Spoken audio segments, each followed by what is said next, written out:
बिस्मिल्लाहिर्रहमानिर्रहीम। आज हम बात कर रहे हैं पीडीएम की जो मूवमेंट चल रही है, इसका इस वक्त क्या स्टेटस है और क्या प्लानिंग है उनकी, क्या होने जा रहा है और हुकूमत किस तरह से रिएक्ट कर रही है। जब से पीडीएम की मूवमेंट शुरू हुई है, हुकूमत जो है वो डिनाइल मोड में रही है। इब्तिदा में इमरान खान साहब से लेके उनके तमाम मशीरों और वज़ीरों और तर्जुमानों ने कहा कि ये जलसे वलसे जो हैं ये इससे पहली बात तो ये कि हम बिल्कुल खाइफ नहीं हैं, और दूसरी बात ये कि इनके जलसे कामयाब नहीं हो सकते, लोग नहीं आएंगे इनको इसलिए कि लोग इनके साथ नहीं हैं। और दूसरे दावे ये थे कि जी हमने चूँकि इतने कमाल के काम किए हैं इसलिए अवाम जो है वो इमरान खान साहब की लीडरशिप की तरफ देख रही है और पीडीएम को कोई पजीराई नहीं मिलेगी। जब पहला जलसा हुआ तो थोड़ा लोगों ने सोचना शुरू किया, ख़ास तौर से जो पीटीआई की लीडरशिप थी, उन्होंने कि गुजरांवाले का जलसा जो है वो बहुत बड़ा कामयाब जलसा था। तमाम तर हुकूमती कोशिशों के बावजूद कि वहाँ से लोगों को गिरफ़्तार किया गया, कैप्टन सफदर वगैरह के ख़िलाफ़ मुकदमात कायम हुए, लेकिन वो जलसा कामयाब हो गया। फिर उसके बाद थोड़ा सा परेशानी हुई पीटीआई के हलकों में, और फिर तमाम प्रोपोगंडा मशीनरी जो है उनकी, उन्होंने फिर एक तो पीडीएम के अंदर जो जमातें हैं उनके ख़िलाफ़ नेगेटिव प्रोपोगंडा शुरू किया कि ये सारे चोर हैं, डाकू हैं। ये वही रवायत जो पीटीआई की है हमेशा, जिस पे वो अमल दरामद करते हैं, अपनी परफॉर्मेंस की बात नहीं करते, सिर्फ माजी के गड़े खोदते रहते हैं। तो पीडीएम के एक के बाद दूसरा, दूसरे के बाद तीसरा, तीसरे के बाद चौथा जलसा जो है वो हम कामयाबी से हमकिनार हुआ। कोई दो राय इसके बारे में नहीं है। अवाम की पजीराई उन्हें हासिल रही, हत्ता कि फिर वो मुल्तान का जलसा जो है उस तक नौबत पहुंची। उसे रोकने की हुकूमत ने तमाम तर कोशिश की, पूरा शहर जो है उसे सीज कर दिया, टैंकर लगा लगा के तमाम रास्ते बंद कर दिए, लोगों को गिरफ्तार किया, धमकियां दी। इसके बावजूद जो इंतहाई नागुज़ीर हालात के बावजूद मुल्तान का जलसा हुआ और भरपूर जलसा हुआ।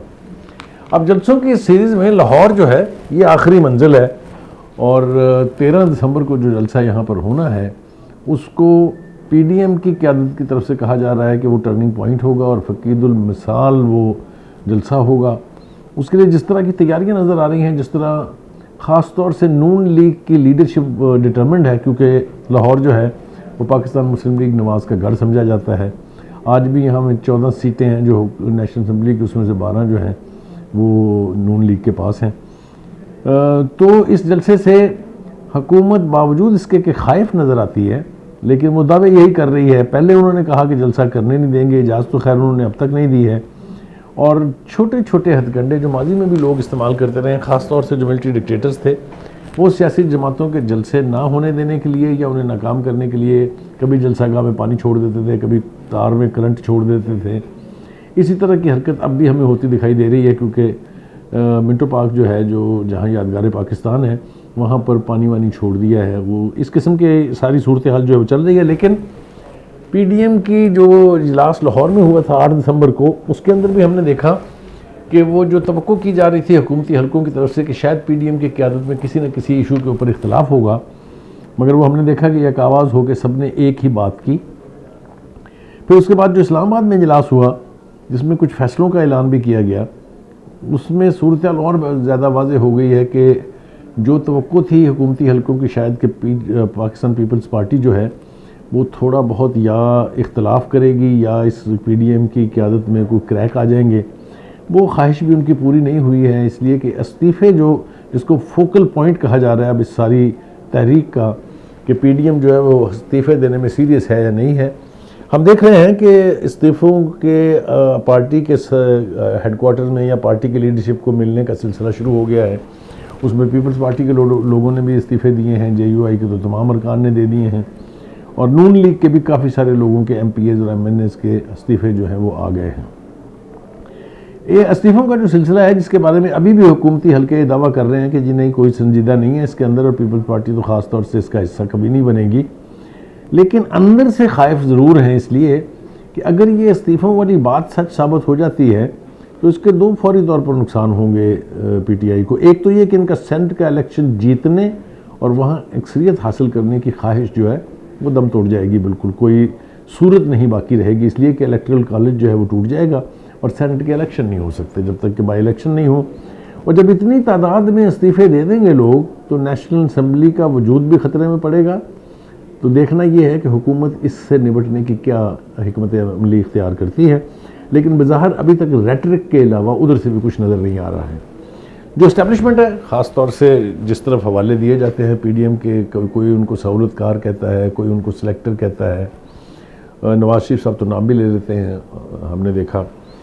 उनकी तरफ से किसी किस्म का वाज़े और ओपन रिएक्शन हम नहीं देख रहे हैं, बल्कि कुछ ऐसी इतलात भी हैं कि गालिबन फौजी क़यादत की तरफ से नून लीग की टॉप लीडरशिप के साथ रब्ता किया जा रहा है। यहाँ तक भी किसी ने कहा, जिसकी कोई तस्दीक तो नहीं हो सकी है, लेकिन ये कि कुछ लोग जो हैं वो लंदन में भी गए हैं जो शायद नवाज शरीफ साहब से मुलाकात करेंगे।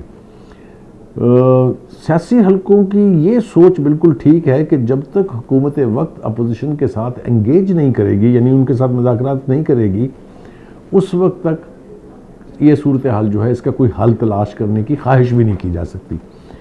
पहले तो जैसा मैंने कहा कि पीटीआई की लीडरशिप जो है वो डिनाइल मोड में थी, उनका कोई सवाल नहीं पैदा होता, इनसे मुज़ाकरात करेंगे, ये तो चोर हैं, ये तो डाकू हैं, और ये और पता नहीं क्या क्या है। लेकिन अब हमने देखा जो प्रेशर बढ़ता गया है, जो तारीख करीब आ रही है, तो इमरान खान से लेके और नीचे तक अब मुज़ाकरात की बात होनी शुरू हो गई है। पहले एक कमेटी बनाई गई थी जिसको अपोजिशन ने तस्लीम नहीं किया, और फिर अभी हमें खबर मिल रही है कि जी शाह महमूद कुरैशी साहब जो हैं उनको टास्क दिया गया है कि वो पीडीएम की लीडरशिप के साथ रब्ता कायम करें और किसी सूरत में बातचीत का रास्ता निकालने की कोशिश की जाए।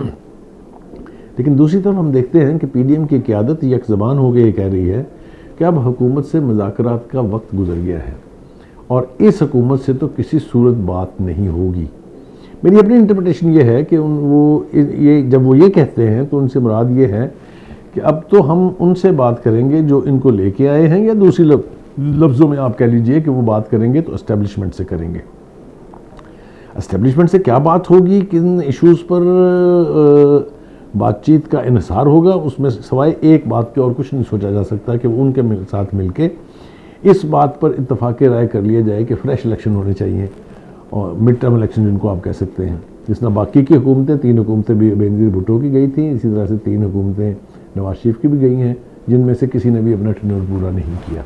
तो यही फेट पीटीआई की भी होगी अगर ऐसा होता है, लेकिन इसका अभी वाज़े इशारा कोई मौजूद नहीं है।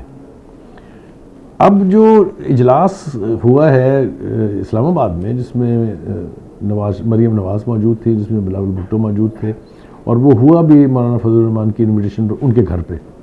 उसके बाद जो प्रेस कॉन्फ्रेंस की मौलाना फजल रहमान साहब ने, उसको अगर आप देखें तो वो टोन और टेनर वही है, डिटर्मिन्ड है कि आखिरी हदफ जो है वो हासिल करके रहेंगे। और एक जो स्टीयरिंग कमेटी का इजलास होना है, उसमें अब ये तय किया जाएगा कि स्ट्रेटजी क्या होगी लाहौर के जलसे के बाद।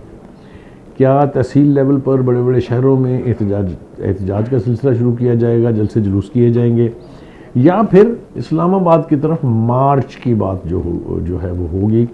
कुछ लोगों का ख्याल ये है कि अगर लाहौर का जलसा वाक़ईतन बहुत बड़ा हो जाता है तो फिर यहीं से लॉन्ग मार्च का सिलसिला शुरू होगा और लोग इस्लामाबाद की तरफ चल पड़ेंगे, या उन्हें इस्लामाबाद की तरफ जाने के लिए कहा जाएगा।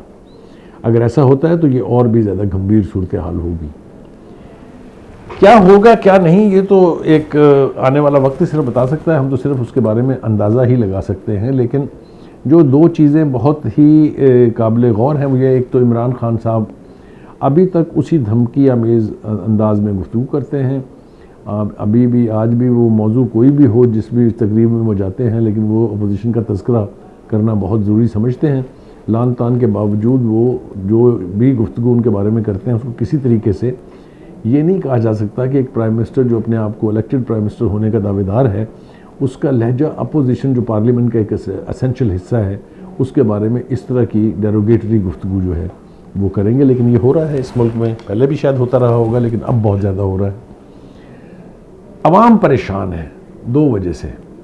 एक तो कोरोना से बहुत डराया जा रहा है उनको, जो कि बहुत अक्लमंद कोरोना है, जो सिर्फ अपोजिशन के जलसों में घुसता है, हुकूमत के जलसों की तरफ रुख नहीं करता।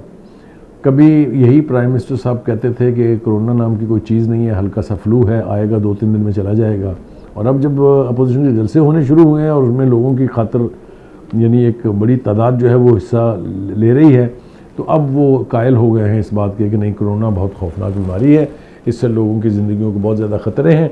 लिहाजा अपोजिशन को चाहिए कि वो अपने जलसों का सिलसिला मुनक़ता कर दे, जिसका कि कोई इम्कान बज़ाहिर नज़र नहीं आ रहा है। एक और बात जो काबिल गौर है वो ये है कि जो NRO का तज़किरा करते थे इमरान खान साहब हर बार अपनी तकरीर में, उसका तज़किरा कुछ ज़रा अब कम हुआ है। गालिबन उसकी वजह यह है कि शायद ख़ुद भी इमरान खान साहब ने ये रियलाइज़ कर लिया है कि NRO देना ये उनके बस की बात नहीं है। ये NRO कोई और दिया करता था। जितनी दफ़ा भी NRO हुआ है वो किसी मिलिट्री डिक्टेटर ने दिया है, और माशाल्लाह इमरान खान साहब को ये तो पता है वो जो कुछ भी हों मिलिट्री डिक्टेटर तो वो है नहीं, इसलिए NRO देने की बात उनको करनी नहीं चाहिए थी। इब्तिदा से ही ये गुफ्तगू नहीं होनी चाहिए थी, लेकिन चूँकि वो अब तर्क कर चुके हैं ये गुफ्तगू, अब ये ताज़ा हवाले हमें उनकी तकरीरों में इसका हवाला नहीं मिलता है। अपोजिशन के तमाम लीडरशिप जो PDM का हिस्सा है, उनसे जो भी उन्होंने मीडिया के साथ इंटरेक्शन किया है, जलसों से खिताब किया है, उसमें हमें कहीं कमज़ोरी नहीं दिखाई देती है। चाहे वो ख्वाजा आसिफ हैं, चाहे वो कहते हैं जलसा भी होगा, मार्च भी होगा और अल्टीमेटली हुकूमत को भी जाना पड़ेगा। यही बात मरीम नवाज़ कह रही हैं, यही बात बिलावल जरदारी ने कही, और यही बात जो है वो मौलाना फजल रहमान साहब भी बड़ी ठोक बजा के कह रहे हैं। क्या होने जा रहा है? माजी का तजर्बा अगर हम सामने रखें तो तहरीकों के नतीजे में हुकूमतें जाती रही हैं। बहुत सारी मिसालें इसकी दी जा सकती हैं। मैं अपने पहले प्रोग्राम्स में उसका तज़किरा कर भी चुका हूँ, हल्का सा तज़किरा जल्दी से कर देता हूँ। अयूब खान साहब जो हैं वो UDF एक बनी थी, जिसमें 4 आने चीनी महंगी हुई थी, एक कंपेन बनी, एक तहरीक बनी, जिसके नतीजे में उस वक्त का मोस्ट पावरफुल मिलिट्री डिक्टेटर घर गया।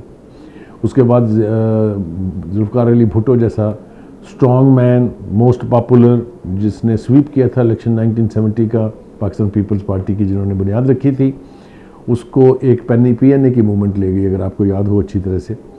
तो चंद सीटों के ऊपर इंतखाब दोबारा कराने के हवाले से वो तहरीक शुरू हुई थी और अल्टीमेटली भुट्टो साहब को घर जाना पड़ा था। उसके बाद बहुत सारी मिसालें हैं। बेनज़ीर भुट्टो गई, IJI बनाई, किसने बनाई, क्यों बनाई, ये तो अब मेरे ख्याल से सारी दुनिया जानती है। सबको पता है कि वो क्यों बनी थी, किसने बनाई थी। यहाँ पर मिर्ज़ा असलम बेग साहब छाती ठोक के कहते थे मैंने बनाई थी, जो करना है कर ले। इसी तरह से फिर ISI के पैसे तकसीम करने की बात हुई, वो केस अदालत में पड़ा हुआ, आगे चलता ही नहीं है, इसलिए कि उसमें 2 जर्नैल इन्वॉल्व हैं। तो ये तहरीकों के नतीजे में फिर आप देखें ज़ियाउल हक खुद जो है वो ARD और PNA की मूवमेंट ऑलमोस्ट उसको घर भेज चुकी थी। फिर मुशर्रफ जो है वो भी देख लीजिए कैसे गया था, पाकिस्तान पीपल्स पार्टी ने और नून लीग ने तहरीक की थी। और अब ख़ुद नवाज़ शरीफ साहब जो हैं वो PTI की तहरीक के नतीजे में गए हैं। जवाज़ कुछ भी हो, पनामा में तो पहले उनका नाम नहीं था, और अगर नाम था तो उन्हें पनामा के किसी जुर्म में सज़ा नहीं हुई। अकामा निकला है उनको कि वो अपने बेटे की एक फर्म जो है उसमें मुलाजम थे, मगर तनख्वाह नहीं लेते थे। तो ये सारी सूरत हाल को अगर आप सामने रखें तो हमारे यहाँ बहुत सारी चीज़ें अनहोनी हो रही हैं और बहुत सारी वो चीज़ें नहीं हो रही जो कि होनी चाहिए। ये PDM की तहरीक अब अल्टीमेटली किस तरफ का रुख इख्तियार करेगी, कितनी इसमें क़ुव्वत आएगी, क्या इसके नतीजे में इमरान खान साहब की हुकूमत ख़त्म होगी या नहीं, ये सब कुछ अभी देखना बाकी है। लेकिन क्राइम नज़र आ रहे हैं कि आने वाले दिन जो है वो PTI के लिए और इमरान खान साहब के लिए को बहुत सुकून के दिन नहीं हैं, और ये परेशानी अब तमाम PTI की लीडरशिप के चेहरों से आया है।